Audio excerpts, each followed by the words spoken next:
เมยสูงค่ะเมื่อในเป็นวันที่9เดือนธันวาคมที่8ปี2026ในตอนในเฮาค่ะมาถ่อมด้วยข่าวเงาจอมจึงมินออนไลน์ลาดว่าที่อ่อนเอาวานเมืองในเป็นมาดิโมคราซีและปกป้องวานเมืองให้ขึ้นใหญ่นะคะ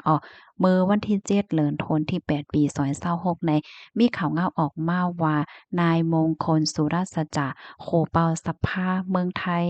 ไล่หับตอนมิ่นออนไลน์จอมจึงเมืองคมตุม ในดื้อด่างตีอันมาเมืองไทยหนังเป็นตั้งการในวันที่6ต่อถึงวันที่7เดือนธันวาคม8ปี2026อยู่ดีโฮเปาสภาลาดว่าสภาไทยและดังเมืองคมตุ่มได้มีหลวงจำใจดีหลีดอกัน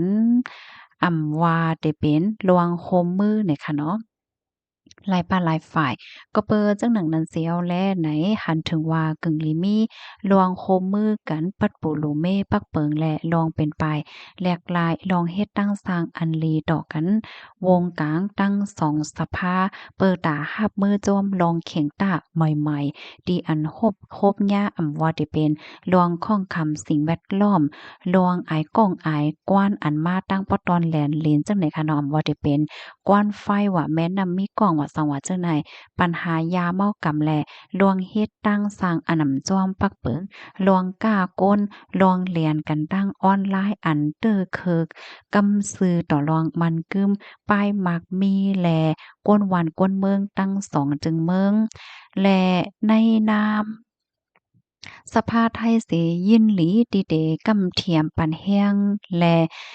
ปันแห้งอีหลวงโคมมือวงกลางสภาไทยและสภาเมืองคมตุ๋มเหี่ยวก็มีหลวงหยุ่มว่าหลวงออกข้าวตั้งในปอกกำไนเตอ่องมานกว่าจ้อมหนังเตอันมุงมองไว้เฮ็ดจังได๋อันใดก็เป็นข้อความลาตั้งฝ่ายหัวเปาสภาเมืองไทยเนี่ยค่ะเนาะก็เลยลาเฮ็ดจังได๋คะ กำในเฮาคามาถ่วมด้วยตั้งฝ่ายจอมจึงมินออนไลน์เนี่ยก็ไล่ลาดว่ายินหลีดีอันไลมีตื้อตั้งเขาคบทบดังโขเป่าสภาในปอกกำไนอยู่ดีโดจอมจึงมิตรออนไลน์เสียก็ยามมาที่ในเมืองไทยในหลายปอกหลายกำเหยี่ยวปอกกำในก็เรียกได้ว่าเป็นปอกกำตี19เสียวก็มีหลวงมองว่าหลวงออกข้าวตั้งฮอดถึงที่ในเมืองไทยในปอกกำในเตจางซางหลวงโฮมมือกันวงกลางลงปองจึงวงกลางสภาโฮมถึงวงกลางก้นหวานก้นเมืองให้เด้อมีหลวงจำใจกันมาเถียง เมืองคมตุ่มได้มีหลวงตังหลงปองจึงแลสภาขึ้นมาใหม่อันเป็นกว่าจ้อมหนังเปิงดิโมคราซีอันลูกมาตีปักเปิงเปิงเงาเปิงเมืองคมตุ่มเฮียก็มีเยิ่งอ่านให้สภาเมืองคมตุ่มในไลมีหลวงคมมือกันดังสภาไทยเปิดตาให้มีหลวงเป็นป่ายแหลกลาย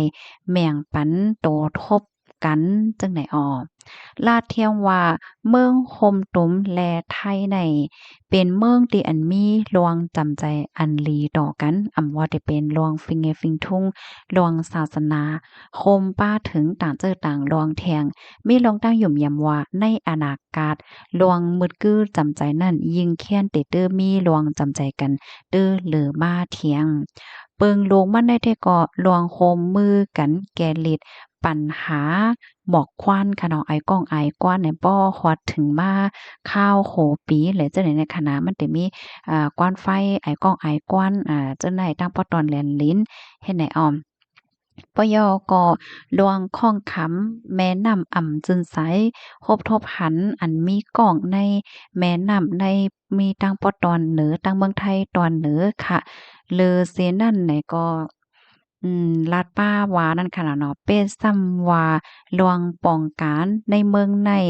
มันได้มีหลวงข้องขำหลายเจอหลายมิ้วว่าในเสตาก็ไหนเตคัดใจสืบคัดใจเฮ็ดสร้างนาการกว่าติ๊กๆเนี่ยค่ะปยก็เตเข้าสู่จู้ดิโมคราซีหนังเต็มๆทนๆจำหนังปักเปิงใหม่มีหวานเมืองมีไว้นั่นแหละและในฝั่งหางลวงว่า มีรวงมุ่งหมายติเตปกป้องให้วันเมืองในตื้อหลีคืนว่าไหนคะอ้อก็เพราะว่าเฮาคามาด้วยในตอนในก็ได้ย้อนอ่านในปันเที่ยงค่ำค่ะเนาะหันถึงว่าเป็นรองที่อันพี่น้องเขาอันไข้คู่เฮ็ดจังไหนคะนะซึ่งหนังว่ากว่าเมื่อไกลค่ะเนาะก็ได้โฮมมือกันหลายปาหลายฝ่ายเสียวก็คับขึงกว่าเป็ดซ้ำว่าตาเตปกป้องคับขึงการวานเมืองในไหนมันได้มีรองข้องคำหลายมิ้วหลายเปิงว่าในเสตาก็ได้คัดใจกว่าเนี่ยค่ะว่าเตให้วานเมืองในเป็นมา democracy หนังเต็มโทนจอมหนังปักเปิงหมายมีเฮ็ดจังได๋เอาพี่น้องเฮาเขาถ่อมในตอนในยาวหันเถิงจังหือพวงเนี่ยค่ะพันธะหันถึงมาเลยค่ะหรือซื้อนั่นก็ลาดป้าค่ะเนาะตอนตาก้นวันก้นเมืองโฮมตุ้มอันมีไว้อยู่ที่ในเมืองไทยนั่นมีอยู่หมอก4ล้านก็อันในก็ย้อนให้ไทยลุ่มลาโดยถึงปันให้เป็นกว่าจ้วมหนังหมายมีและลวงกึ่งงามที่ในเมืองไทยว่าให้ออ ข้อมูลตอนในคาลิปึงอิงเอามาที่ห้องการข่าวสำนักข่าวไทยต่างไว้นะคะถ้าพร้อมยกอหันเถิงจังหือปันตาหันถึงมาไรค่ะเนาะอันในได้กอจ้อมหนังข่าวเงาออกมาจังหือนะคะเฮาไหนก็เอามาสืบเปิ้นแพร่ปันหนังหือพี่น้องเฮาเขาซัมพอร์ตเดจังไรค่ะผู้ว่าเปิ้นอบโอ้กันสั่งพ้องจังหือพ้องค่ะและจังไหนเนาะลูกที่ข่าวเงาโหในเสียแลกำในเฮาค่ะมาถ่อมด้วยข่าวเงาเที่ยงโหนึงค่ะอันในซ้ำเป็น เกี่ยวกับเลยลองอันในคณะกำหนึ่งค่ะได้ย้อนอ่อนเอาพี่น้องค่ะมาถ่อมด้วยข่าวเงาดีเมืองมาเลเซียเนี่ยค่ะออนไลน์เกิดขึ้นเปิงเป็นเพไฟไหม้ว่าจังไหนค่ะเปิงเป็นไฟไหม้ขึ้นตึกได้ค่ะเป็นกว่าเมื่อวันที่7เดือนธันวาคมปี2026เข้ากลางค่ำเนี่ยไฟในได้ก่อไหลลุกไหม้ที่หิมห้อมจันทร์11ต่อถึง16ค่ะโฮมยอก็เป็นอยู่10โฮมยอก็เป็นอยู่6จันทร์เลยค่ะเนาะอันยาไฟไหม้กว่าในค่ะด้านฝ่ายภูมิพลพ่นเขาในก็ไล่รับตึงลาดมือเข้ากลางค่ำ9โมงครึ่งจังเนี่ยค่ะยอก็เอาเอ็นแห้งหมอก1ปาก85ก็และก้าแขหมอดไฟใน18ลำเข้ามาแก็ดแขไฟในปอกำในนอกเหลือเสนั้นยาวไหนยังมีปลิกเทียง1ปาก25ก็ซึกเทียง50ก็เข้ามาจอยเทียมกัน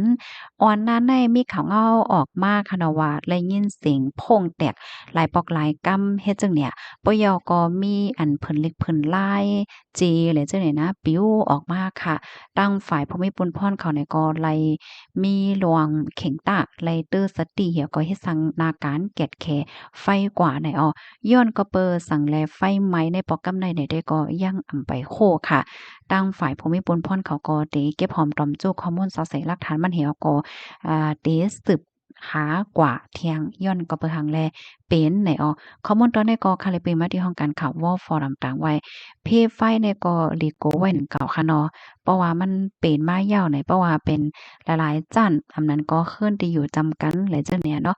ค่ะรับถอมยาวหันเทินจึงหือในก็ปันดาหันถึงมาหลายข่าวยินจมูกก็ที่รับถอมปันแห้งค่ะข้อไรต้อนไรที่ว่าแตกแล้งหลายจังไหนตรงถามมาหลายค่ะนะค่ะหมอยทรงค่ะ